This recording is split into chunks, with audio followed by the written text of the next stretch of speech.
This program is brought to you by the partners of A Rood Awakening International. Help others find truth. Support A Rood Awakening International today. Recent archaeological discoveries in Israel have uncovered what appear to be football-sized structures in the shape of a human foot. So what are these structures, and are they mentioned in the Bible? Well, Aaron Lipkin shares how these structures may explain ancient Israeli worship rituals. Because it's the end of the sixth day, the sun is set, and this is Shabbat Night Live.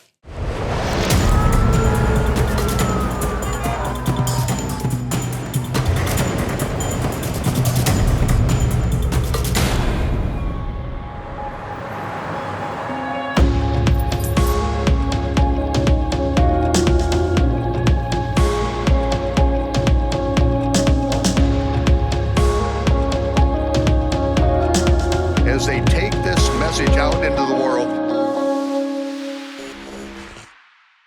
Shabbat Shalom Torah fans, welcome to Shabbat Night Live with Michael Rood. Deuteronomy 11:24 tells us, every place on which the sole of your foot treads shall be yours. From the wilderness of Lebanon, to the river Euphrates, even to the western sea, it all should be your territory. But tonight, you're going to find out that this verse is more literal and more substantial, that is, than you ever imagined. It's episode 2 of our journey with Aaron Lipkin, the Exodus you never knew. Tonight, it's the footprints of God. And if that wasn't exciting enough, it's almost time for the fall feast. So, do you realize that we're less than a week away from Yom Teruah? That's the Feast of Trumpets, if you are new to your Hebrew roots. And we have something new for your shofar as well. So let's talk about that with the host of this new show on Rood Awakening YouTube channel called The Deep Dive into the Book of Jonah, Keith Johnson, and our Partner Services Director, David Robinson. I'm excited. In fact, I want to use you two as examples of how we go about this Bible study. Please do. You represent the Jewish Publication Society. You represent the New International Version. Christian translators, Jewish translators. For every episode, what we do is we go back and forth between the Jewish Publication Society, their English translation, and the Christian translation, the NIV. And then the Hebrew Bible gets to be the authoritative source for what the answer is. And what's so cool about this is we ask people to always bring at least 2 English. It doesn't have to be the NIV. It could be like your Jerusalem Bible in the series that we did on the Name of God, Pure and Simple. You can take any version you want. And sometimes without even having this, what the English versions will let you know is what the issues are. Why does the JPS translate it this way and the NIV translates it this way? Now, sometimes, say sometimes. Sometimes there's a little agenda in there. And so what we allow the English versions to do is to help us find out what the agenda is. Once we find out what the agenda is, we can give people access to the information that they can kind of untangle that. So that's what I do with this series. And again, I went verse by verse. My wife said to me, Keith, can't you do more than a verse? But each episode, 1 verse. Wow. You can learn language, history, context in the Bible that Yeshua read, the Hebrew Bible, with your English versions. And not only that, we give you an entire complimentary free course alongside if you want to go even deeper. It is exciting. And I have to say thank you to Michael because, again, the first time I met him, he said it's got to be in the book. It's got to be in the book. He's a Bible thumper. I'm a Bible thumper. Loving the land of Israel, seeing the Bible come alive. Sometimes I have to just walk away from my Bible. It's so exciting. So we give people that sort of information, inspiration, and revelation so that their Bible can become that strong foundation. And we're using the book of Jonah, which is called an easy Hebrew. Why is it called an easy Hebrew? Well, it's how Hebrew works. Like if you're reading in, say, for example, the Psalms in a poetic form, sometimes that's more difficult.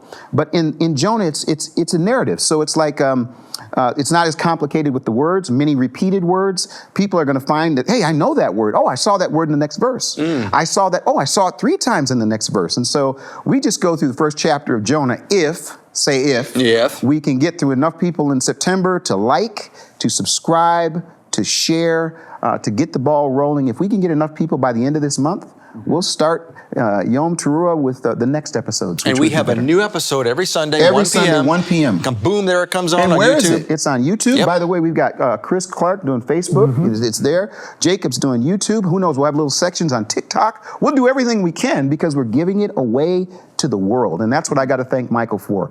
Let's go to the ocean. Let's don't get comfortable. Let's go to the ocean. And that's exactly what we're doing with this series. One of many that I think will happen with other teachers to expand our territory. As the verse says, we go there, we put our foot there. Guess what? We own Sundays now. Yep. Okay. Yep. We're going to own Wednesdays and who knows how many days. How many information spread everywhere. And we got to make sure when you see this that you share, you subscribe. And like the more it, leave a views, comment. the more views, the more it'll be shared by YouTube. And people have to really realize as you're listening to this, you're the reason this is going to be successful. Mm-hmm. They're the reason it's going to be successful.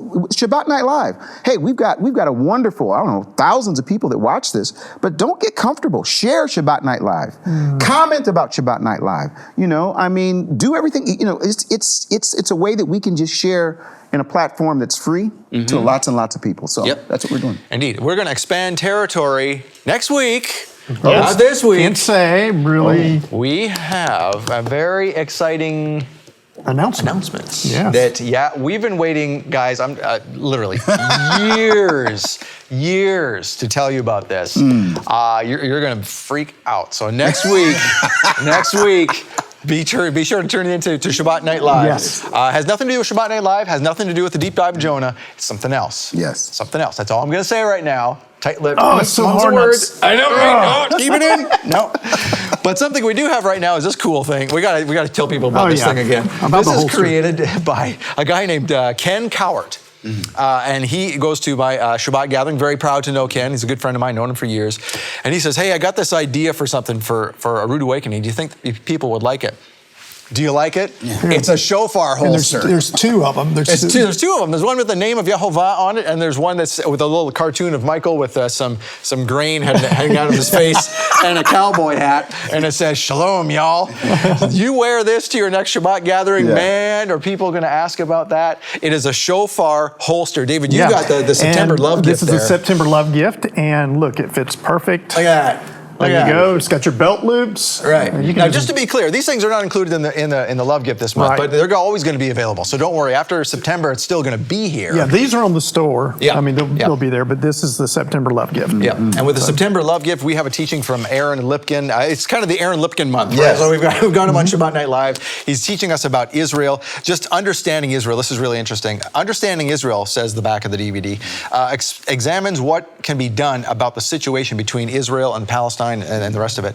And more importantly, how Yehovah's plan will restore relationships to bring all people under his reign in the Promised Land. And I think it's going to be kind of surprising to people who's going to be in the Promised Land. Be like, what? Those guys are here? But because Yehovah's working behind the scenes. And this is a beautiful thing about this teaching. And it just kind of shows you how everything's coming together. And so that, as part of the love gift, this is Aaron's gift to you. He wanted to give this to Michael to give to you for your donations in September. We have some other gifts here. Kai wall blessing and the ram's horn. And it's just Michael's way of thanking you for supporting the ministry. And we're not asking you to buy this tonight, not on Shabbat, but after Shabbat. Right, indeed. Yeah. And it's a donation too. But even if you feel it's uncomfortable you're not even buying it, you're donating, and we're just right. giving you this as a gift. Absolutely. Okay, so here's what you're going to see tonight. Take a look. Gilgal appears in other places as well, in Jericho, in the area of Benjamin. And so it's not a name of a place, but it's a name of a structure. Yeah, Gilgal. Interesting. Gilgal is not a place. It's something else. Yes. Interesting stuff. So we're going to hear more about that tonight. So, including football field-sized structures. Yes, in ancient Israel. Wow. They're in the shape of a human foot. What are these things? What do they mean? Aaron Lipkin is up next with episode 2 of The Exodus You Never Knew. Michael Rood is next with the Kiddush. We'll be right back.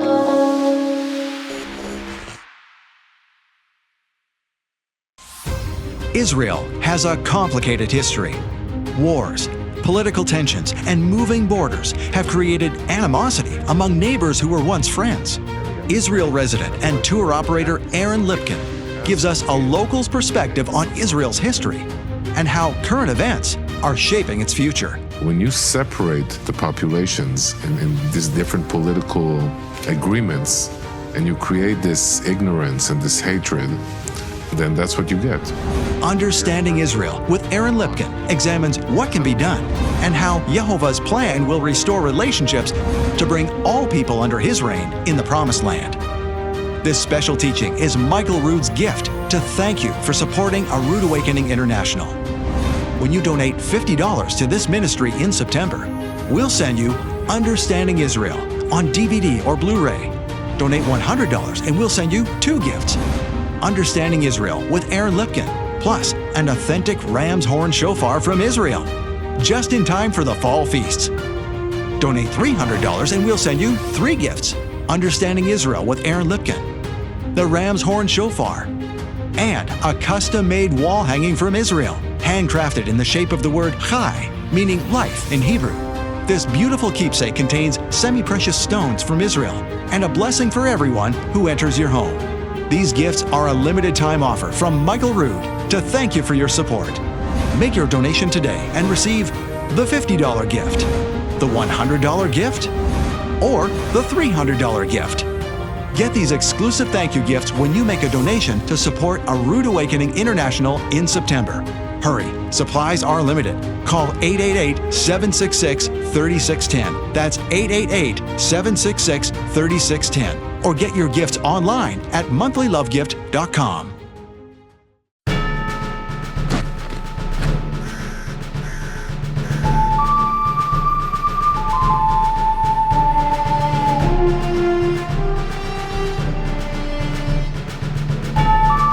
Folks around these parts tell me you're pretty quick with that shofar.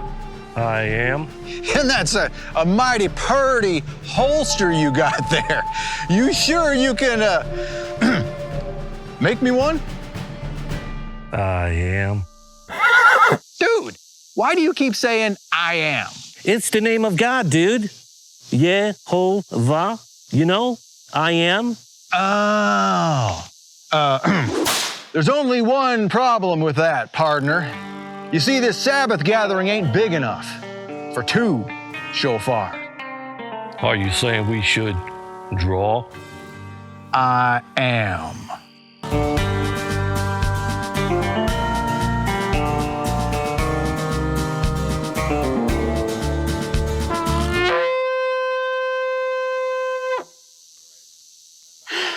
Man.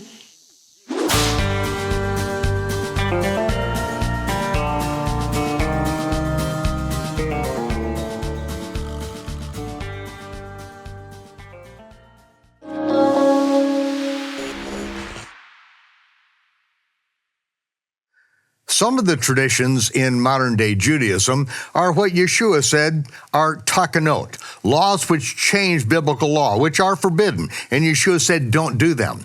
But other traditions are remembrances of good things in the past, and they are a shadow picture of good things to happen in the future.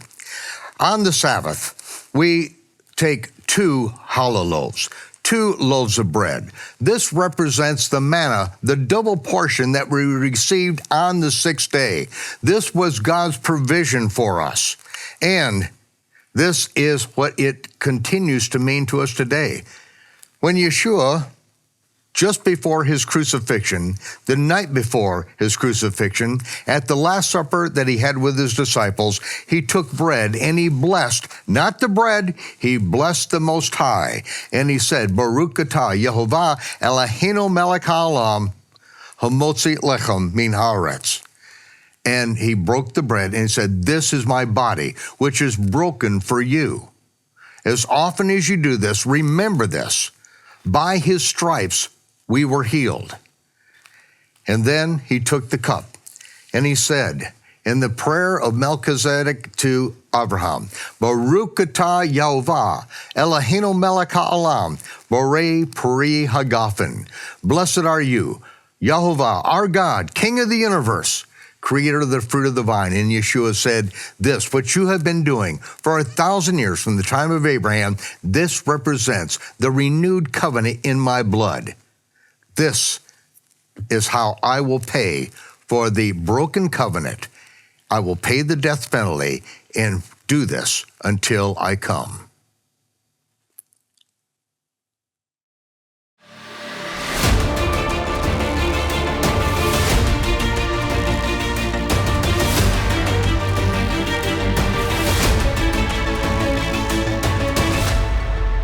Well, welcome welcome to Shabbat Night Live. When last we spoke with Aaron Lipkin, we were talking about a lead tablet, and that led to other conversations. And Michael Rood is in the studio with us today, and we were talking about this, and it turns out that there's a connection here, because we were talking about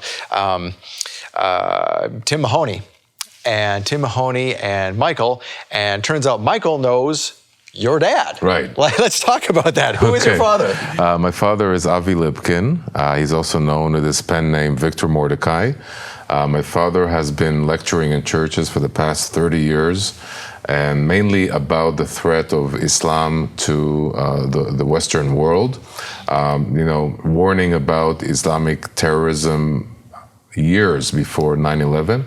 Everybody thought that Avi Lipkin is exaggerating, and then suddenly 9/11 happens, and my father becomes this prophet that everybody has to listen to. And I have to say that thanks to my father, I was also introduced to the Zionist Christian world in the United States. And since then, the Lipkin family developed this amazing relationship with strong supporters of Israel here in the land. I have to say that as a 16-year-old Jewish Israeli going for the first time into an evangelical church in San Antonio, I was totally shocked because, as a Jew in Israel, you're not taught to hate Christianity or to hate, Jesus, but because you learn history and there's such terrible history between Judaism and Christianity, you kind of, get out of the Israeli educational system thinking that everybody hates us and we're alone in the world. And suddenly, I'm going into this church in San Antonio, and I see flags of Israel everywhere, and I see people coming and hugging us and kissing us and asking us for forgiveness for what happened in history.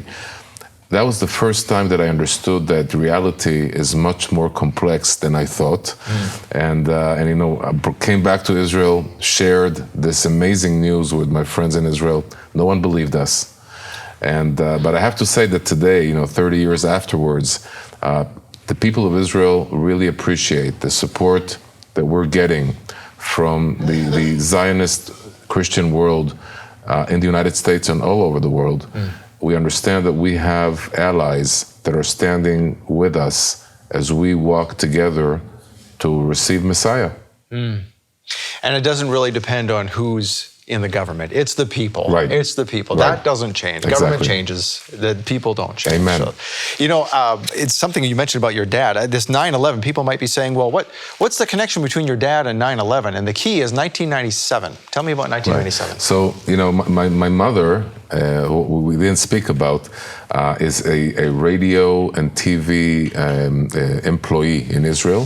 She works in the main Israeli channel, and she monitors Arab broadcasts. And, she's receiving this amazing information that she needs to pass on to her superiors about things that, the foreign minister of Saudi Arabia is saying, and the prime minister of Egypt. And she's getting this amazing information, and she's sharing it with my father.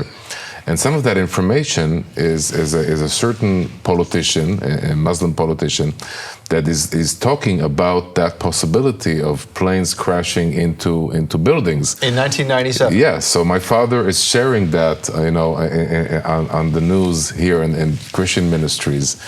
And obviously no one is believing him. Avi Lipkin is exaggerating. He's not, we don't know where he's getting that information from.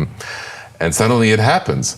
So, really thanks to my mom and the important information and the news that she's receiving and sharing with my father, he is able to come to the United States and really tell the American public what is really being said in Arabic. Okay, because what's being said in English, that's a different thing.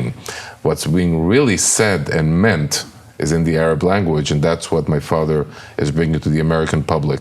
So, I remember 9/11, my father is here in the United States lecturing, the whole thing's happening, and he's shocked because for the first time in his life, he sees his forecasts, appearing in front of him in reality. And from that point on, He's been, on tours in the United States, intensively talking about the danger of Islam to the Western Judeo-Christian civilization. Amazing. Wow, I think God has his hand on your whole family, because now you followed your father here, and you saw, like I mentioned, you came to San Antonio when you were 16, and now you are here, and some of your family's here with you as well, accompanying you, and God is just making a way for you to come on programs like this. And I'm telling you, I'm going to churches, and I'm going to synagogues, and I'm sharing these amazing archaeological discoveries, and the reaction I'm getting from both congregations, Christians and Jews, is amazing. People have this flame burning in their eyes for God and for the land of Israel. And speaking of the land of Israel, before I forget, so now there's been an impedance for folks to go to Israel just because of the whole the shutdown with the pandemic and all of that type of thing. But you said something to me just today that I didn't realize, that everything is wide open now. Not even a vaccine is a requirement to go tour Israel. Is that right? Exactly. People are coming to me. They say, we want to come to Israel, but we can't. We need to take a vaccination. And I say, no more. Israel canceled all requirements. We're back to normal. People can come back to Israel, visit, come back to the United States. No requirements, no tests. Even coming back to the United States, tests are not required by the federal government. So Israel is open for tourism, and I invite everyone to come. We've been waiting for so long for you to come, and Israel is on your bucket list. So make it happen. Come, and we'd love to have you and take you all over and show you the places where the amazing stories in the Bible really happened. Right, not like a regular tour. Like Michael's tours are wonderful because he took people to places that they didn't normally go either. So where can people go on your tour? What's the website to visit to? Okay, so our tours are in lipkintours.com. Okay. And you can see the domain, the name, the web address on the screen. You can also, but we're not just a travel agency. We do Jerusalem, the Galilee, and Judea and Samaria, all the biblical sites. But we're also a content provider. We publish the books of Adam Zertal, and we have, the book about the discovery of Joshua's altar, A Nation Born. An amazing, this is not an archaeology book. This is a popular book that describes the discovery of the altar by Adam Zertal himself. And so if you guys want your relatives who kind of have their thoughts about the veracity of the Bible and that it really happened, here is an atheist professor that was convinced that it did. Yeah, and we talked about all that last week, and they can watch last week's episode too. But I think that the most exciting thing is Adam Zertal's discovery about the footprint structures, and I think that our audience is going to be blown away by that discovery. Yeah, let's talk about that today, because when you first brought that up, I had no idea about these foot structures. And I thought you were talking about the Israelites. When they went through the land, they would trace their feet and put it on the stones. And of course, Jim and Henry Caldwell have talked about this, among others. I thought that's what you were talking about, but no, this is football-sized structures in the shape of a foot. So I was curious about that. I'm sure our audience is. What are these? What is this all about? So I have to say that I was blown away when I heard that for the first time as well. After Adam Zertal first presented to me the discovery of Joshua's altar, he said, after finishing, he said, well, I see we have another 20 minutes. Do you want to hear about another discovery we've made? And I said, yeah, okay. So he started giving us a lecture about mysterious oval-shaped structures that look like feet. They look like footprints. And they're part of the settlement influx into the Jordan Valley that the same team of Zertal discovered. Now you have to understand, one of the claims of the academic world is that the Israelites never invaded into Canaan, because if you had millions of people crossing the Jordan River into the Jordan Valley, you should have evidence of people settling in the Jordan Valley. And according to the academic world, no evidence was found. And so Adam Zertal and his crew start surveying the Jordan Valley in 1978 thoroughly. And what they see is that at the late Bronze Age, the year 1500 to 1300, the Jordan Valley is empty. there's no one there. It's a desert, it's arid, it's hard to live there. But when we go into the early Iron Age period, the year 1300 and on, suddenly hundreds of sites appear in the Jordan Valley from nowhere. Okay, they didn't come from the west, so the assumption is that they came from the east. Okay, and so what I'm talking about right now is the archaeological proof for an invasion of a semi-nomadic culture into the Jordan Valley. But it couldn't be the Israelites. Of course, because the Israelites never existed, right? Everybody knows that. And so what we have is these hundreds of sheep pens that the tents were set around them. So this is how the Israelites lived in the Jordan Valley in the time of Joshua. But what the other thing that they did was they built these football fields structure in the shape of a footprint. 3 of them in the Jordan Valley, 1 of them leading from the Jordan to Samaria, to Mount Ebal, a 4th one on Mount Ebal, and 1 more in Samaria, near my town actually, where I live. And so when Zertal finds this, he doesn't understand what it is, and he tries to look at the Bible and to see if there's anything that mentions these compounds where Israelites built and used, and suddenly he stumbles upon a structure or a place in the Bible called Gilgal. Now, we first hear about Gilgal when Moses talks about the ceremony of the blessings and the curses. He says that those mountains, Mount Gerizim and Mount Ebal, are near a Gilgal that is close to Shechem, to Elon Moreh, the Oak of Moreh. But then he sees that Gilgal appears in other places as well, in Jericho, in the area of Benjamin. And so it's not a name of a place, but it's a name of a structure. And what of a function, and what are the Israelites doing there? They're sacrificing, they're circumcising, they're convening before going against war with Amalek and other nations. They crown King Saul at Gilgal. So Gilgal is an important place of national events or national conferences for different reasons. And so he speculates that is biblical Gilgal or Gilgals, and then he starts looking at them as these places of worship of the Israelites, and he sees that, first of all, why is it in a symbol of a foot? So there are a couple of reasons, and our audience can purchase the book, The Footsteps of God, and read all about it. But I'm just going to share some of those insights of Professor Zertal. So, first of all, Zertal looks in the Middle East. He sees if there's anything about feet in the Egyptian culture and the Assyrian culture, and he sees that in Egypt, the foot of Pharaoh is a symbol of government. It's a symbol of conquest. There are many temples, and our audience can see in the picture on the screen, the feet of Pharaoh were on the enslaved nations of the world. Where the sandals of Tut Anak Amon, the Pharaoh, had pictures of the 7 bows, the 7 nations of the world, and when he would step on those sandals, he would literally or spiritually show his governance over his conquest over these nations.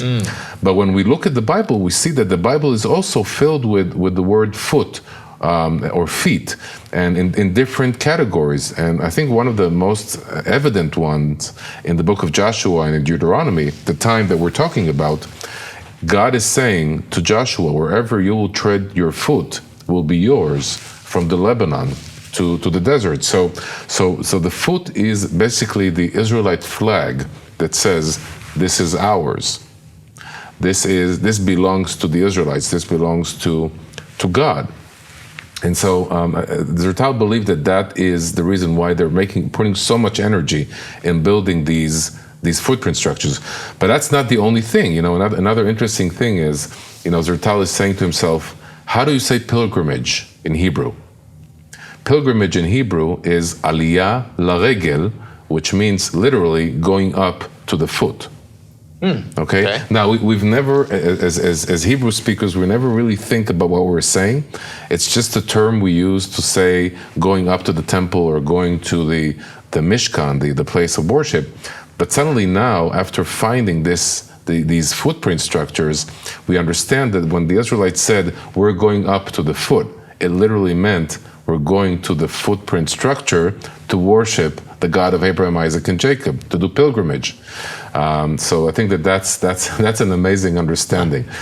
So again, the Hebrew word for foot is legal? Regel. Regel. Is there any connection between Gilgal and regel? So Gilgal literally means a circle of stones. Oh, okay. Okay, but that's all it means. Regel literally means a foot. By the way, the three biblical feasts, Tabernacle, Pentecost, and Passover, are called feet. They're called regalim. Okay, so here we see again this amazing connection between the Bible and archaeology, and how archaeology doesn't just verify the historicity, it also sheds new light and new insights on our understanding of the Bible. Wow, that is fascinating. So these are found, you said there's what, 4 or 5? You mentioned how many sites? There are a total of 6 footprint structures. Okay. And actually, I'll surprise our audience, but Zertal, every time he finished his PowerPoint presentation about the footprint structures, he would finish with 2 slides. What about Jerusalem? And then he would show in his last slide a picture of Jerusalem during the time of King Solomon. And we're just putting it on the screen right now, but our audience can see clearly that the city of David and Mount Moriah and the way the wall was around the city of Jerusalem looks very much like a foot. And you were showing me before the cameras came on, you were showing me this structure and the different parts of it.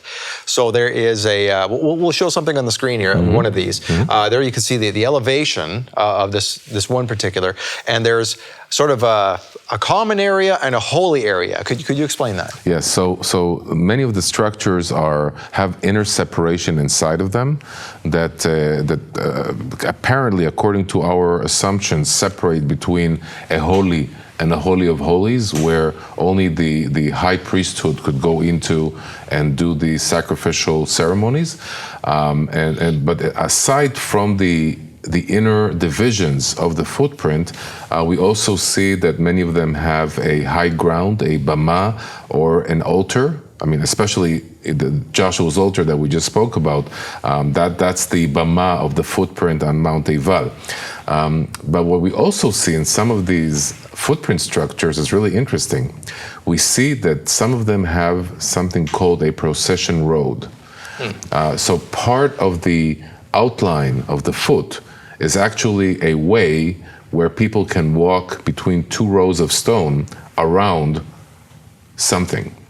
Why is that important? It's important because when we say today Chag Sameach in Hebrew, Chag Sameach means may you have a happy holiday or a happy feast. But where does the word Chag come from? Chag in Hebrew means to go around. Okay. Now, again, we don't think about that when we say that on a day-to-day basis. But now, after seeing that these footprint structures have a procession road that makes us walk around, we understand where Chag, the name Chag, to go around, to circle, comes from.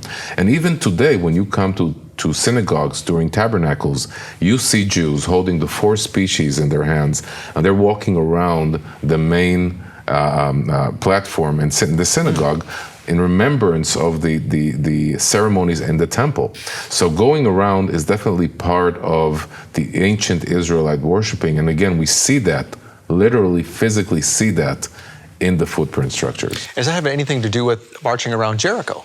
That's definitely part of it. Yes, I mean, when you walk around something, it has a meaning. It could have a spiritual meaning of worshiping God. It could also have. It probably has the same meaning with Jericho. I mean, when the Israelites are doing that, they're not just marching with soldiers. They're marching with the Ark of the Covenant. They're marching with the priests. So what they're saying is, we're not conquering Jericho just in the name of army conquest and looting. We're actually doing that because God commanded us. And guess what? We're not going to take anything from this city. We're not going to loot it because God commanded that we're going to fully destroy it as a sign for all the Canaanites to know that God is in control and this land belongs to Abraham, Isaac, and Jacob. I think I personally see the connection between the two. So thank you for bringing that up. Certainly, yeah. And it's even the same as with sacrifices. We think of sometimes there is a burnt offering. No one is going to take anything from that offering. It's burnt up and it's done. Yes. It's only for God. Right. Wow. Okay, well, we're learning all kinds of fascinating stuff here, and there's more to come. So thank you for bringing Aaron here. I say thank you because you brought him here with your donations. We need to keep going with this so that others can see this into the future. So that is your turn now. So we're going to give you an opportunity to do that, and we'll be right back. Thank you.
Thank you for your support of Shabbat Night Live. Before the break, we were talking about the footsteps of God, these foot-like structures that are the size of about a football field, as you said, Aaron.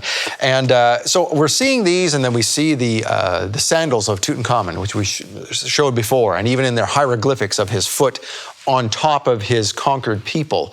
So who borrowed from whom? I mean, did the Israelites borrow this idea from the Egyptians, the other way around, or how did this happen? Well,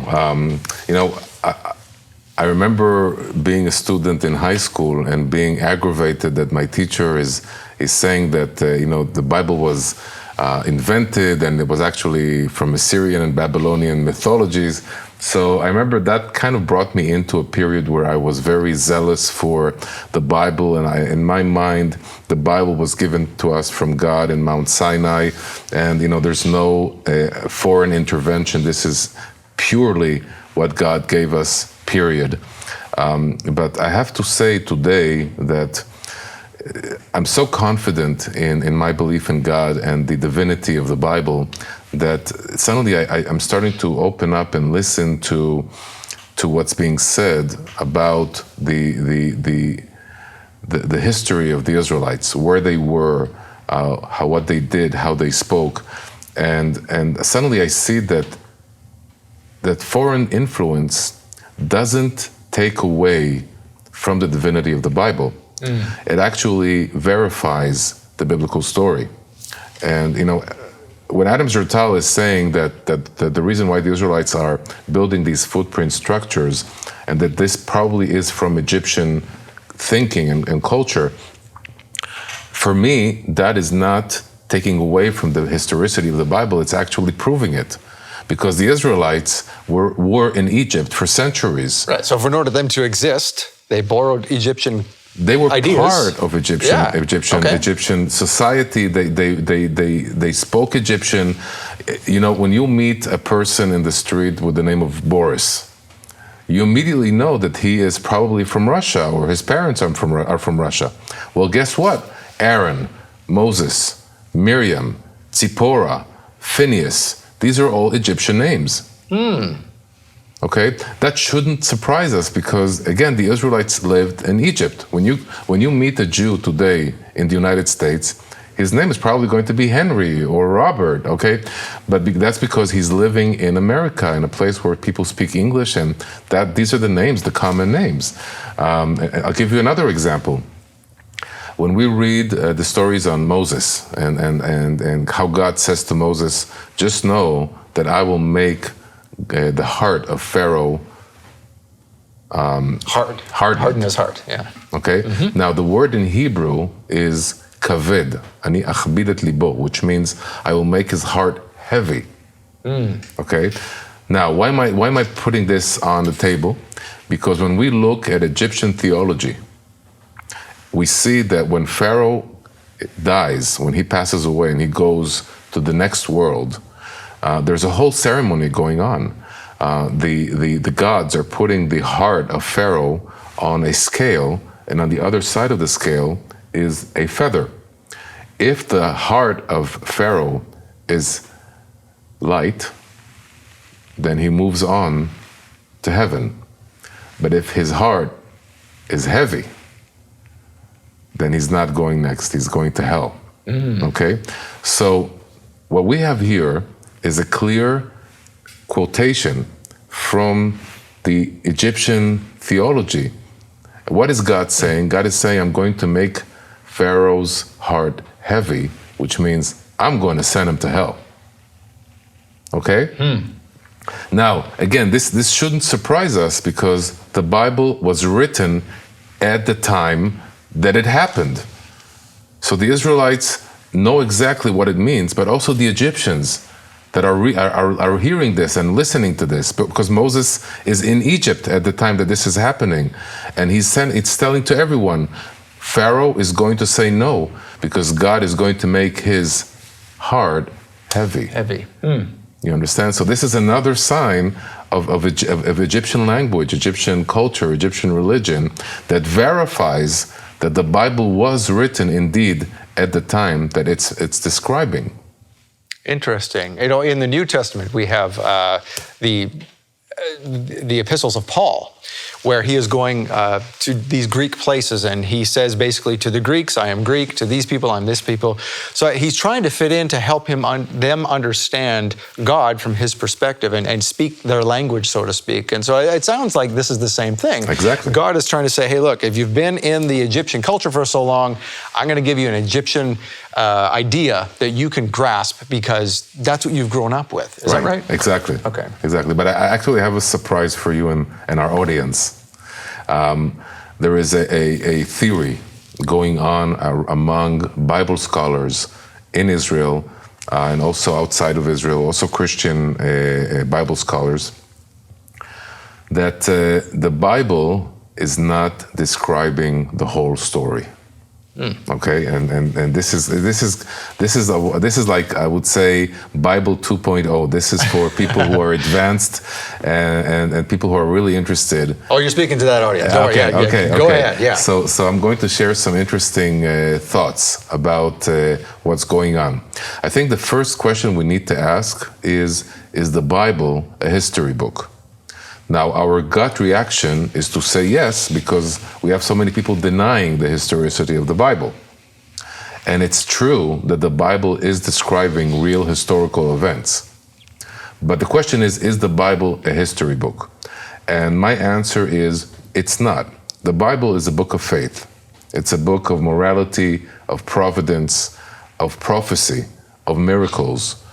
The Bible is describing historical events that prove that serve the narratives of the Bible, which I just mentioned. I'll give you an example. The King Josiah, for example, dies fighting Pharaoh Necho, who invades the land of Israel. what the Bible is describing is just the death of Josiah by Pharaoh, but that's it. Why is Pharaoh going into the land of Israel? Where is he going to? What was his purpose in invading Canaan? We don't know that from the Bible. But when we read external sources, we see that there was a world war going on in the Middle East. Pharaoh was going to the aid of Assyria against the rise of Babylon. So he was actually going through Canaan to fight against the Babylonians. And Josiah, in that context, is trying to align with Assyria or trying to defend Canaan from Pharaoh's invasion. But the Bible is not saying anything about that because that's not important. What's important is Josiah's death.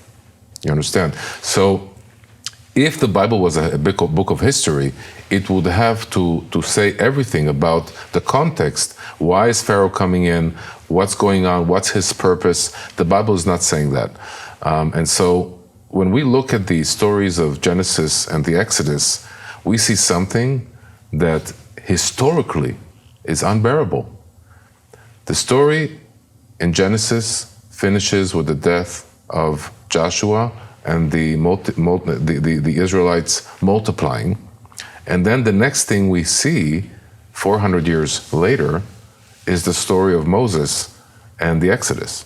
So we have 400 years with no historical description, no historical account of what's going on with the Israelites, what's going on with the Egyptians, what's going on with Canaan. We have no idea. And the reason for that is because, again, the Bible is not a history book. The aim of the Bible is to get as fast as possible to the story of the Exodus and the miracles, because that's the important thing. That's the main stage. That's, they're going to Sinai, they're going to Canaan. That's the main story. So the question remains, what happens in these 400 years? Good question. And the good thing is that the Bible gives us a lot of riddles, but it also gives us information. And, I'm sure all our readers, or all our audience read through the Bible and they read the Book of Chronicles. But when you read the Book of Chronicles as a Bible scholar and someone who lives in Israel, you get some new information that you've never noticed. When we open the Book of Chronicles 1 Chronicles chapter 7, we see that there is a lineage of the tribe of Ephraim.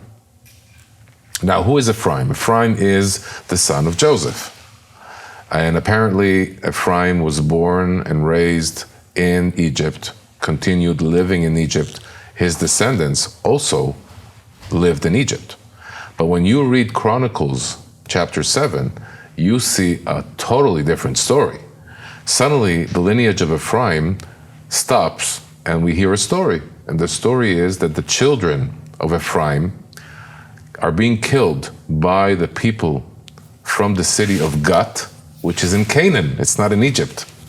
Oh. They're coming to seize their flocks, and the people of Gat kill them. And Ephraim, their father, mourns, and then he brings more children to the world. And one of those children is a daughter by the name of She'erah. And She'erah builds towns and cities in Canaan that we can identify today. So again, the book of Genesis doesn't say anything about this. The book of Exodus doesn't mention this. But we have clear verses in Chronicles that are telling us the following. Descendants of Ephraim are living in Canaan while the majority of the Israelites are in Egypt. And they're building towns and they're tending to their flocks in Canaan.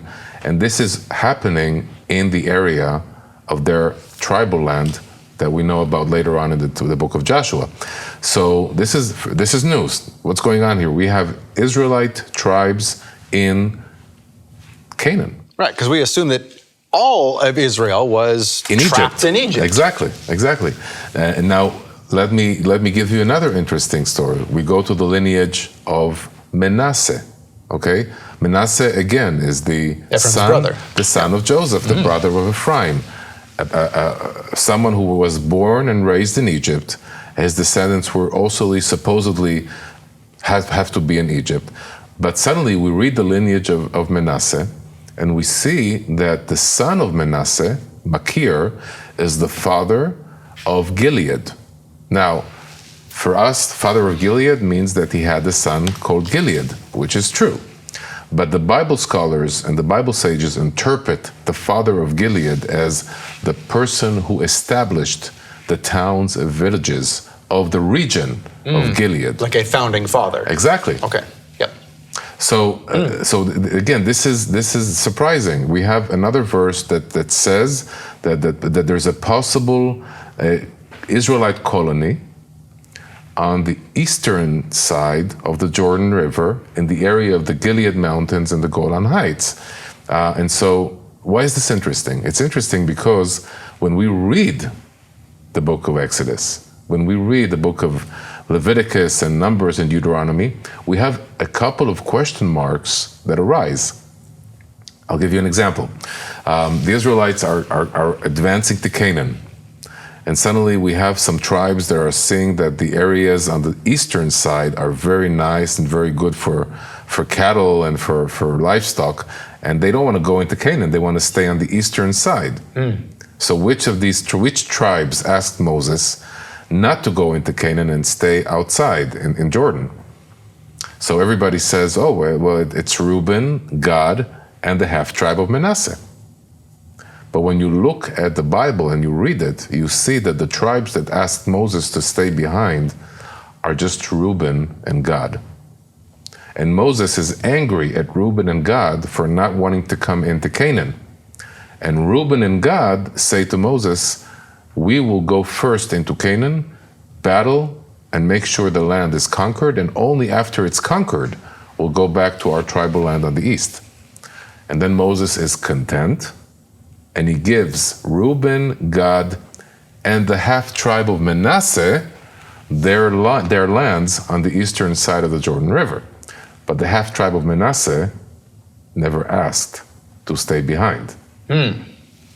So, now we connect the dots. Moses acknowledged the tribe of Manasseh as already living there.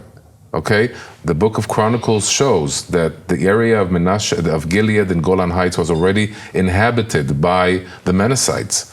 And so when he gives those lands on the eastern side, he has to refer to that area which already belongs to the tribe of Manasseh, even though the tribe of Manasseh never asked to be there.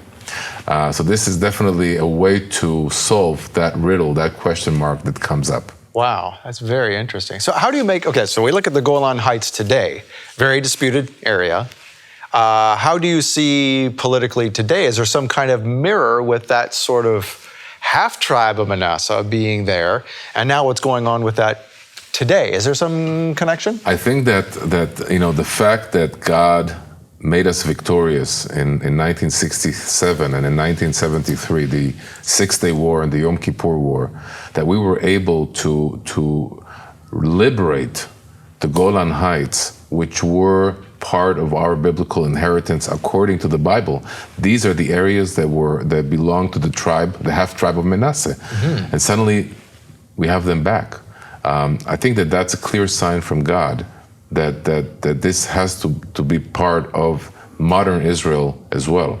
And so, who knows what the future holds, but we have other areas in other countries as well that need to belong to the state of Israel, and who knows how that will go through. But I think that what's really interesting and intriguing in that theory that Israelite native tribes were living in Canaan while the majority of the Israelites are in Egypt, is that causes a huge problem.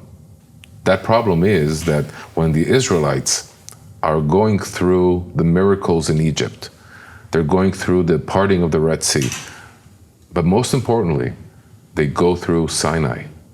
They receive the name of the Lord, YHWH, because the Lord says to Moses, I appear to the forefathers as El Shaddai. I did not appear to them as the Lord, YHWH.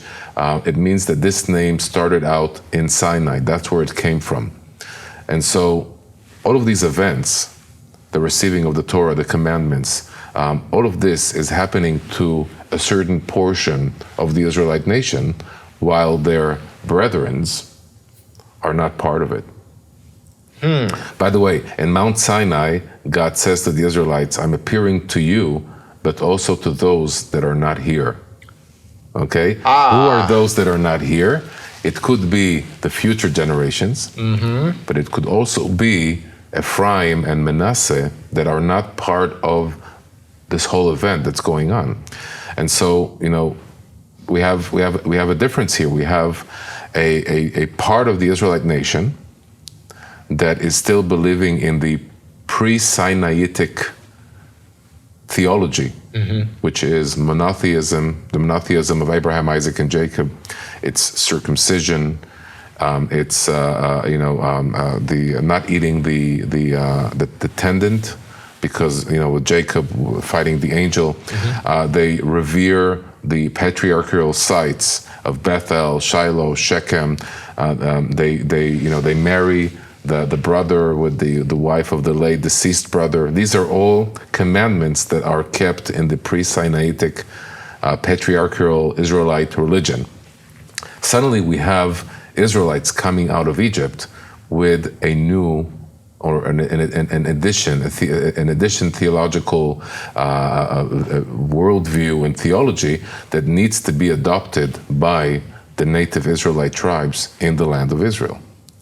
So again, when we see when we look at the Bible, we see that there are 3 covenants that are occurring in this story.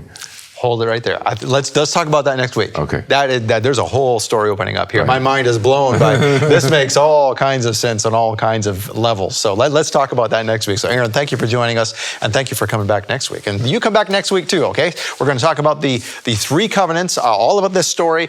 There's a lot more to tell. So show up next week. Until then, Shavua Tov, and have a good week. Shalom, Torah fans.